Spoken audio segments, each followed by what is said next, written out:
Peut-être l'avez-vous déjà remarqué vous-même, ou peut-être pas. Mais faire des régimes pourrait bien être en train de détruire votre composition corporelle, rendant votre corps plus mou, plus enclin à prendre du poids et faisant de l'amincissement un objectif très difficile à atteindre.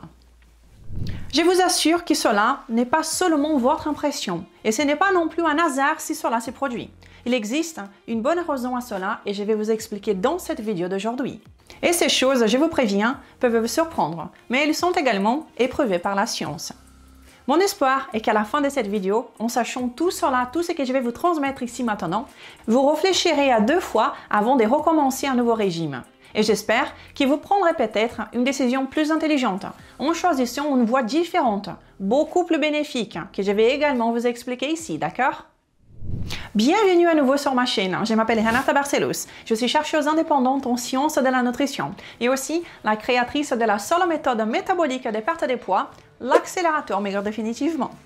Je suis ici chaque semaine pour vous apprendre à utiliser le pouvoir de la nutrition pour remplir votre corps d'énergie et vous vider des graisses de façon 100% naturelle et sans sacrifice. Pour commencer, c'est une énorme ironie, n'est-ce pas? Le fait que tout le monde fait des régimes dans l'espoir de maigrir, c'est évident. Maintenant, si cela fonctionnait, nous n'aurions pas presque 50% d'adultes en France déjà en surpoids ou obèses. Et l'ironie est qu'en réalité, faire des régimes fait grossir sur le long terme. Et cela fait tellement grossir que, comme nous allons le voir, même votre génétique ne peut pas l'empêcher. Choquant, n'est-ce pas? Cette belle étude finlandaise a étudié essentiellement l'impact de faire au nom des régimes sur le corps de plus de 4000 jumeaux, y compris des jumeaux identiques. Et les résultats sont à couper le souffle. Voyez plutôt. Ils disent que le risque de développer un surpoids est 80% plus élevé chez les hommes et 170% plus élevé chez les femmes si vous faites ne serait-ce qu'un seul régime, une seule tentative d'amincissement dans votre vie. Les choses sont encore pires, car ce risque de développer un surpoids, croyez-les, est 100% plus élevé chez les hommes, soit le double, et effrayamment 420% plus élevé chez les femmes si elles font 2 tentatives d'amincissement au plus, c'est-à-dire des régimes. Et cet effet est si grand et si puissant que même lorsqu'il est testé et comparé chez des jumeaux identiques, ils disent que faire un régime peut induire une prise de poids indépendamment des facteurs génétiques. Incroyable! Et maintenant, vous pourriez penser, si faire un régime fait grossir, alors Renata, qu'est-ce que je dois faire pour maigrir? Et je vous le dirai tout de suite, ne vous inquiétez pas. Mais avant cela, il y a une autre chose que vous devez savoir. Pourquoi exactement que faire un régime favorise l'accumulation des graisses dans le corps et rend l'amincissement plus difficile par la suite? Cela est dû à plusieurs facteurs qui sont malheureusement inconnus de la grande majorité des gens, mais également inconnus des nombreux professionnels. Et l'un des grands facteurs responsables de ces effets négatifs du régime est en fait ce que la plupart des gens veulent, précisément la prise de poids générée par les régimes. Ah, mais Renata, ça n'a pas de sens. Patience, et allons-y. Vous faites un régime que vous avez trouvé comme ça, et vous voyez que vous avez perdu 5 kg sur la balance. Vous avez perdu 5 kg de poids et vous vous précipitez pour célébrer, n'est-ce pas? Mais avez-vous déjà pensé à ceci? D'où viennent ces kilos perdus? D'où viennent ces poids perdus? Laissez-moi vous expliquer, car c'est là que résident les problèmes. D'ailleurs, cela est très bien documenté dans cette excellente étude réalisée en Suisse. Mais ne vous inquiétez pas, je vais tout vous expliquer facilement, comme toujours ici. Mais avant cela, si vous pensez que ces genres d'informations vous est utiles jusqu'à maintenant, eh bien je vous invite à me laisser un pouce en l'air. Cela me motive énormément. Et si vous ne suivez pas encore cette chaîne, faites-le tout de suite et activez les notifications pour que vous soyez prévenus à chaque fois qu'une nouvelle vidéo est disponible ici. Les genres de contenu que vous trouvez ici, vous ne trouverez pas ailleurs. Alors, suivez-moi ici et continuons ensemble. Ce que vous trouvez ici, c'est un avantage compétitif que vous avez à partir de maintenant. Voyons donc maintenant ce qui se passe lorsque vous suivez ces cycles de régime. Voyons ce qui arrive à votre corps avec cette perte de poids dont nous avons parlé. Et pour cela, jetons un coup d'œil à ces graphiques. Concentrons-nous sur cette partie à gauche. Ce qui se passe lorsque nous commençons un régime et commençons à perdre du poids. Nous voyons 2 lignes qui descendent. Il y a une ligne marquée fat, qui est graisse en bas. C'est une ligne qui montre ce qui se passe. Vous commencez à perdre de la graisse corporelle quand vous faites un régime. C'est ce que tout le monde veut, n'est-ce pas? Vous commencez à perdre de la graisse corporelle. Cette ligne descend et vous êtes content. Cette ligne descend. Mais en même temps, nous voyons une autre ligne qui descend aussi. Et c'est quoi cette deuxième ligne qui descend aussi? Eh bien, cette deuxième ligne représente votre masse maigre. Et c'est-à-dire les muscles et les autres tissus utiles pour votre corps, qui sont généralement brûlés et éliminés en même temps que vous perdez de la graisse. Nous voyons donc la masse maigre diminuer et aussi la graisse diminuer. Et la balance vous montre des kilos perdus. Mais elle ne vous dit pas d'où vient ces poids. Et je vous montre ici que le poids vient de la graisse, oui, mais il vient aussi de la masse maigre. C'est que nous ne voulons pas. Et savez-vous pourquoi? À cause de ce qui se passe dans le deuxième cadran de ces graphiques. Alors, que voyons-nous? Regardez cette ligne de graisse qui descendait. Quand vous terminez le régime, quand vous arrêtez de faire un régime, parce que vous ne pouvez pas vivre en régime pour toujours. Et que se passe-t-il? Eh bien, la graisse commence à monter, elle explose. Vous commencez à reprendre cette graisse rapidement. Et regardez aussi que l'autre ligne des masses maigres, qui descendait également, commence à remonter aussi. Vous commencez à regagner un peu de masse maigre à mesure que vous terminez votre régime. Mais remarquez une très grande différence maintenant. La vitesse à laquelle vous gagnez de la graisse est beaucoup plus rapide que la vitesse à laquelle vous gagnez de la masse maigre. C'est-à-dire que vous allez regagner toute la graisse avant de regagner toute la masse maigre perdue. En d'autres termes, jusqu'à ce que vous regagniez toute la masse maigre que le corps veut récupérer, vous aurez déjà regagné la même quantité de graisse et stocké plus de graisse que vous n'en aviez avant de commencer le régime.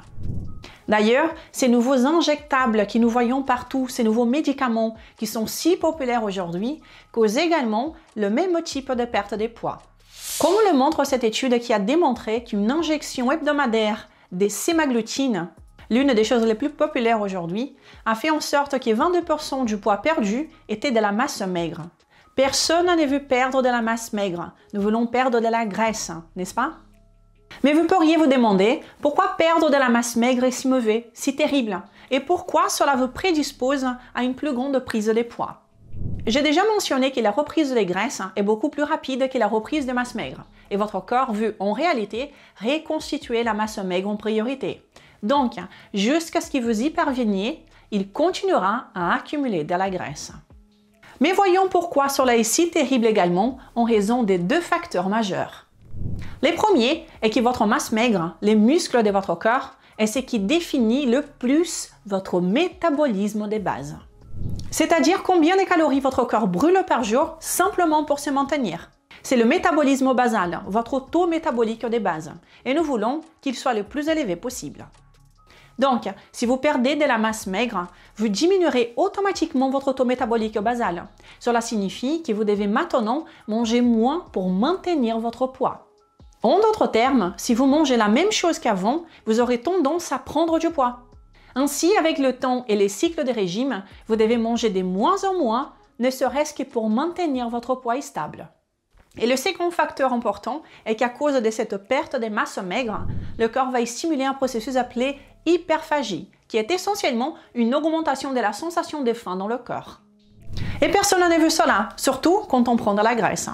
Ceci est très bien documenté par l'étude que j'ai mentionnée précédemment, qui dit « La perte de masse maigre entraîne un état d'hyperphagie qui persiste au-delà de la récupération de la graisse perdue et jusqu'à ce que la masse maigre ait été complètement récupérée. » En d'autres termes, comme je l'ai dit avant, quand vous avez perdu du poids, vous avez perdu de la masse maigre.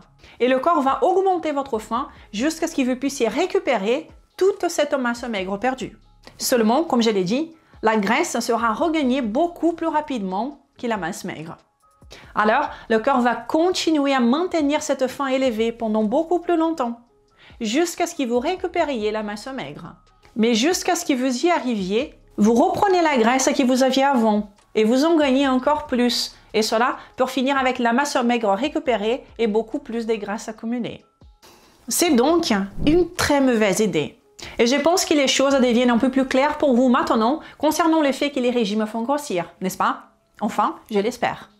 Mais ce dont je viens de parler n'est qu'un des grands problèmes, car le cycle des régimes stimule également constamment des adaptations métaboliques négatives dans le corps. Et cela visant à favoriser la conservation d'énergie et la prise des poids. Par exemple, la baisse du taux métabolique dont nous avons parlé, tant à cause de la perte des masses musculaires, mais aussi par un mécanisme de survie. Et comment le corps fait-il cela?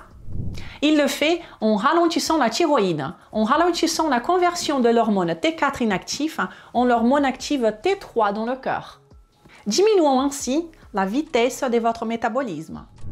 Il augmente également les hormones du stress dans le corps en raison de la réduction calorique et d'autres facteurs. Ce qui en soi favorise la prise de poids comme j'ai déjà expliqué dans plusieurs autres vidéos ici sur cette chaîne, entre autres choses. En d'autres termes, votre corps se programme métaboliquement pour favoriser la prise de poids. Alors, en sachant un peu plus sur tout cela maintenant, vous commencez à comprendre comment ces cycles de régime vous rendent plus susceptibles de prendre du poids à long terme. Rend votre corps beaucoup plus facile à prendre du poids et rend également l'amincissement beaucoup plus difficile à chaque nouveau régime. Principalement parce que lorsque vous commencez votre prochain régime, vous aurez probablement une composition corporelle pire, avec moins de masse maigre, un apport masse maigre graisse plus faible, avec moins de masse maigre et plus de graisse en même temps. Et aussi toute cette programmation métabolique déjà active pour essayer de conserver l'énergie et de ne pas brûler la graisse. Et dans cette situation, l'amincissement est extrêmement difficile, comme vous vous êtes déjà rendu compte. Alors, si faire des régimes constamment n'est pas ce qui résout les problèmes pour maigrir, quoi faire alors? En fait, je vous en parle depuis un bon moment ici. L'amincissement ne peut pas être forcé dans le corps, il doit simplement être permis. Parce que le surpoids n'est pas un problème calorique, c'est essentiellement un problème métabolique. Un corps qui produit moins d'énergie cellulaire, moins d'ATP qui est l'énergie de notre corps, un corps qui produit moins d'énergie, il stocke automatiquement plus de graisse. C'est ainsi que ça fonctionne. Ce que vous mangez, les calories que vous consommez ont essentiellement deux destinées dans le corps. Soit elles sont utilisées comme énergie cellulaire, comme ATP que nous avons appris au collège, soit elles sont stockées comme graisse corporelle pour une utilisation ultérieure. Et si le corps ne parvient pas à produire correctement l'énergie, il n'aura pas d'autre choix que de stocker cette graisse. Donc, l'accent dans l'amincissement ne devrait pas être mis sur la tentative de forcer la combustion des graisses, mais plutôt sur l'augmentation de la production efficace d'énergie dans votre organisme, d'ATP. Cela commencera en soi à drainer vos réserves actuelles de graisse. Et non seulement cela, mais cela réduira considérablement votre propension à stocker de nouvelles graisses. Car maintenant, votre corps utilise plus efficacement ce que vous mangez comme énergie. Et c'est ce que j'ai dit. Mangez pour vous remplir d'énergie et en même temps vous vider des graisses de façon 100% naturelle et automatique. C'est exactement ce que je vous enseigne ici dans mes vidéos depuis presque 3 ans. Et c'est ce que j'enseigne étape par étape dans mon programme d'amincissement, l'accélérateur maigre définitivement. Pour maigrir sans stimuler la perte des masses maigres, il est impératif, très important, de ne pas se concentrer sur la restriction calorique ou la restriction en glucides, ou sur les jeûnes, ou sur l'excès d'exercice, surtout aérobique. J'ai moi-même vu en pratique ma masse maigre diminuer énormément pendant mes années où je faisais ce genre de choses plus restrictives.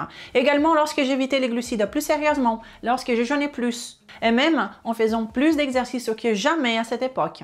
Et c'est pourquoi je viens vous avertir ici, ne faites pas cela. De quoi avez-vous besoin? Vous avez besoin d'un apport adéquat en protéines. Et qu'est-ce que c'est un apport adéquat en protéines, Renata? Des protéines de qualité, principalement d'origine animale. Et combien? Plus ou moins 1,6 g de protéines d'origine animale par kilo de poids idéal par jour. En termes de glucides, un apport minimum d'environ 150 g de bons glucides bien tolérés par jour au minimum.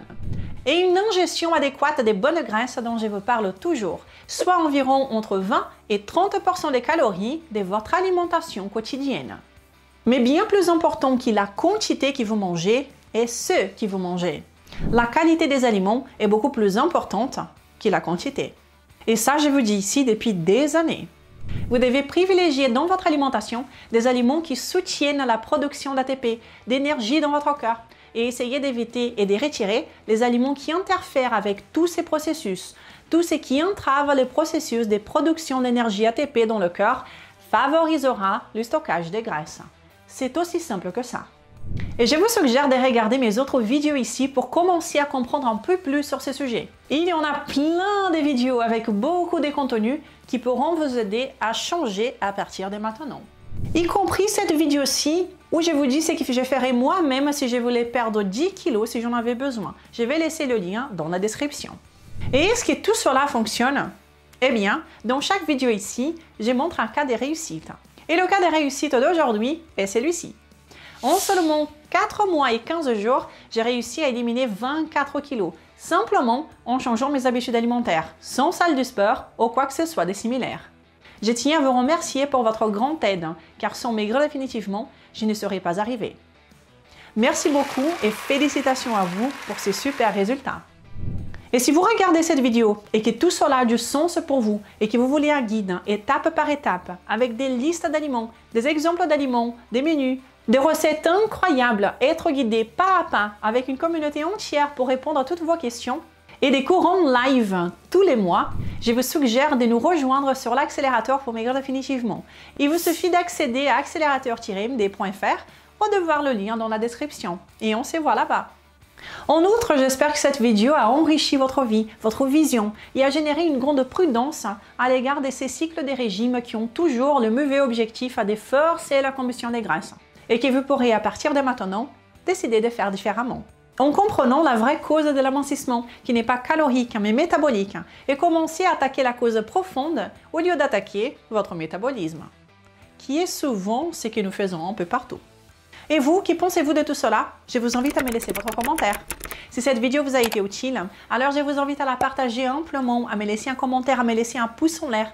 Toutes ces actions m'aident énormément avec ce travail que je fais ici toutes les semaines. Je vous remercie déjà, je vous souhaite une belle journée, un incroyable week-end et je vous donne déjà rendez-vous la semaine prochaine pour une nouvelle vidéo. D'ici là, prenez soin de vous. Ciao!